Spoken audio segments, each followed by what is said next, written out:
हिमाचल में तबाही का मंजर लगातार बना हुआ है, जहां भारी बारिश में बाढ़ के बीच फंसे लोगों को बचाने और उनको राहत पहुंचाने के लिए इस बार महिला पुलिस कर्मियों ने अहम रोल निभाया है।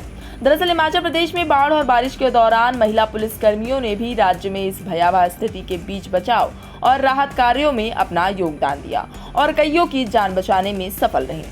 बता दें कि बाढ़ राहत और बचाव कार्यों के दौरान राज्य सरकार द्वारा महिला पुलिसकर्मी सतवंत अटवाल त्रिवेदी को डीजीपी का प्रभार मिला। डीजीपी सतवंत अटवाल त्रिवेदी के साथ प्रमुख बाढ़ प्रभावित जिलों कुल्लू और मंडी में 2 महिला एसपी ने भी इस माहौल से निपटने में जबरदस्त भूमिका निभाई है। डीजीपी सतवंत अटवाल त्रिवेदी ने कहा कि उन्होंने साबित कर दिया है कि वे किसी से कम नहीं हैं। बता दें कि हिमाचल प्रदेश में बारिश ने भारी तबाही मचाई है, जिससे भूस्खलन हुआ है, बिजली बाधित हुई है, सड़कें अवरुद्ध हो गई हैं और पुल क्षतिग्रस्त हो गए हैं। हिमाचल प्रदेश में प्रकृति के प्रकोप के बाद से राज्य में बहुत लोगों की जानें भी जा चुकी हैं। तो काम तो हम सारे ही करते हैं, घर भी देखते हैं, दफ्तर भी देखते हैं, और दफ्तर शायद ज़्यादा मुस्तैदी से इसलिए देखते हैं क्योंकि हम लोग के आगे कहीं ना कहीं एक क्वेश्चन मार्क शायद कहीं दिमाग में रहता है कि लेडी ऑफिसर्स हैं, कर पाएंगी उतना या नहीं।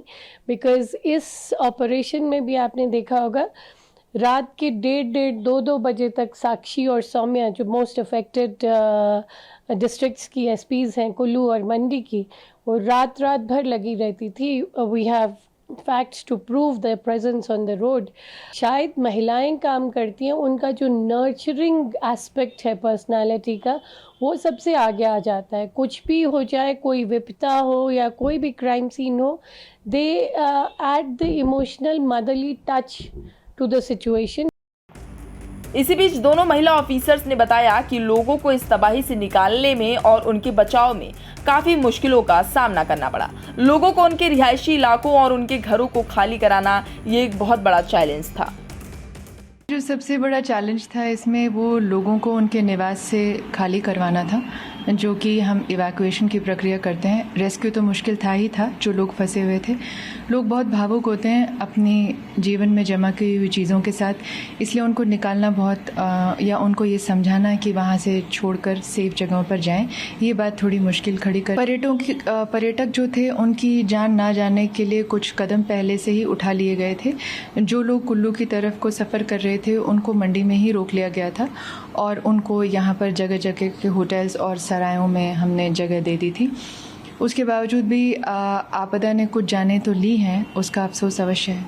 देखिए, अगर हम ऐसी सिचुएशन में भी जब हम रिस्पॉन्ड करने की बात करते हैं तो no doubt as a women you have, a male will have different advantages, disadvantages. As a woman you have different advantages, disadvantages. I'm sure कि शायद जब हम फील्ड में जाते हैं और लोग एक फीमेल ऑफिसर को फील्ड में देखते हैं, they could have experienced more of empathy and compassion. तो हमने कोशिश करी कि जो स्ट्रैंडेड टूरिस्ट थे उनको हमने निकाला, तो अपनी स्ट्रैंडेड जगहों से निकाला। साथ ही हमने कोशिश करी कि उनको जहाँ पे भी वो रुके वहाँ पे हम उनको रिफ्रेशमेंट्स, उनको खाने का सामान दे पाएँ, जो आई एम श्योर काफ़ी मेल ऑफिसर्स ने एन रूट में भी किया।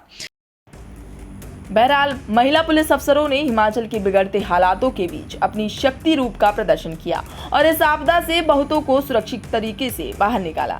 फिलहाल हिमाचल के हालात अभी भी काबू में नहीं हैं और प्रकृति का कहर बरस रहा है। ऐसे में हालात कब तक सामान्य होंगे, ये तो देखने वाली बात होगी। फिलहाल इस खबर में अभी के लिए बस इतना ही।